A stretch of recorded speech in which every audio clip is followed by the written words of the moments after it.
Hello everyone, Hawaii50 here. Today is a big day for me. I finally moved into my new office, and that means I can finally get my quarantine tank set up. This tank has been sitting in my old office, haunting me for the last 4 months because I haven't been able to get it set up or add new fish, so I'm really excited to be at this stage again where I can start bringing in new fish into the display tank. Very excited. So what this means is that I wanted to share with you guys my process for setting up a quarantine tank, adding fish to it, the process that my quarantined fish go through, and then getting them into the display tank. I'm also going to share with you my experience with an order of fish coming from an online vendor. That'll be Blue Zoo Aquatics. I know I've mentioned in the past I probably wouldn't order fish from them again. However, there was a particularly excellent deal on some fish that I really couldn't pass up, and I would like to put my new disciplined approach to quarantining to the test on these fish, so I thought that would be a good chance for me to do that. So, starting off with the components of a quarantine tank. I've got a filter that is very much overkill in the Aqua Clear 110. It's a hang on the back filter. I chose this filter for 3 reasons. One is it is very flexible. So what I mean by that is that it offers chemical, biological and mechanical filtration. It is very quiet, and it is very highly reviewed against other hang on the back filters. So those are 3 things that were pretty important to me when looking around at filtration options for a quarantine tank.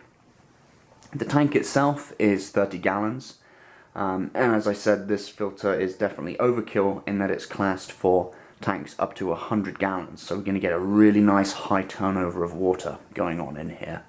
Other components that I've got for the quarantine tank are 2 Eheim 75 watt heaters, just here, a Coralia wave maker pump. This is the Evo 1050, I believe, and then I have a Marineland lid with a built-in LED light fixture here, which we can see. Very straightforward.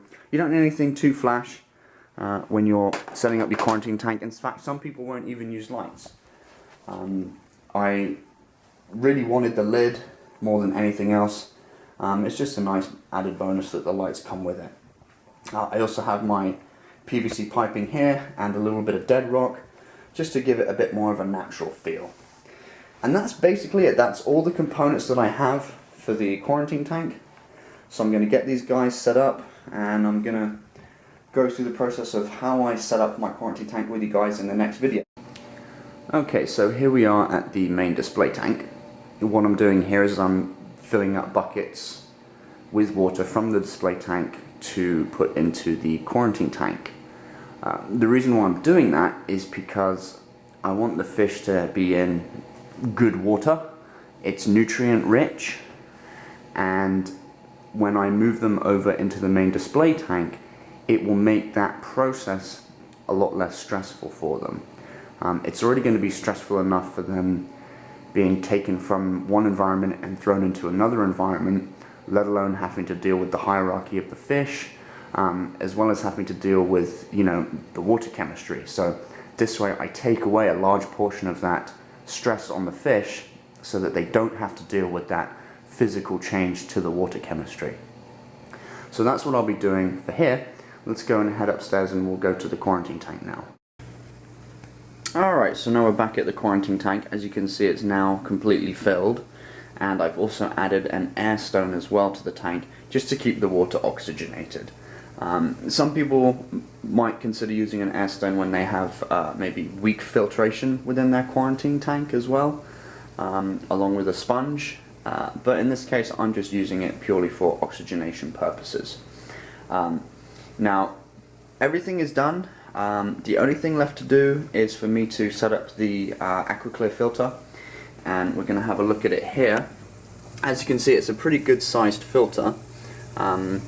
And what it's going to contain here is a media basket, and the media that I'm going to be using in this is actually downstairs in my sump.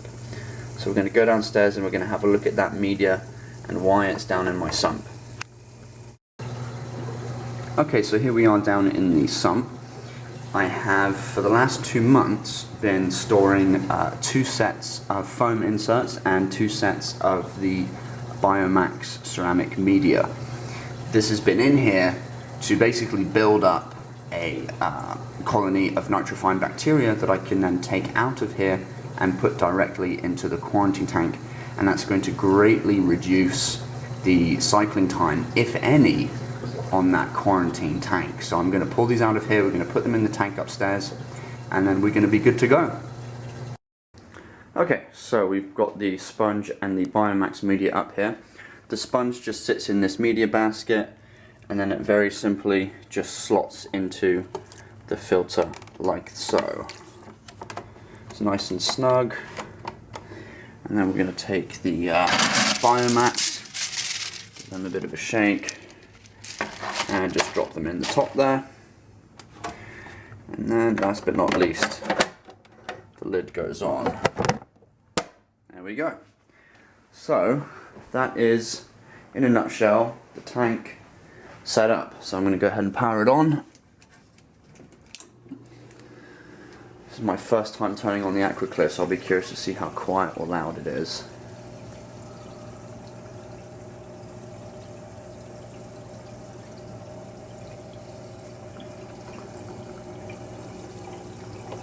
It's actually pretty reasonable.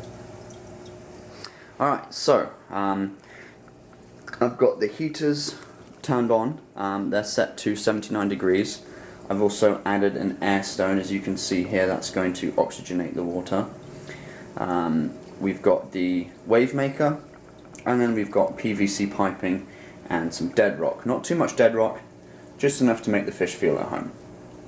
So that is about it, guys. I'm going to start doing some testing on the water. We're going to test the basics, which are ammonia, nitrite and nitrate, and then we'll be back to add some fish. So see you again soon.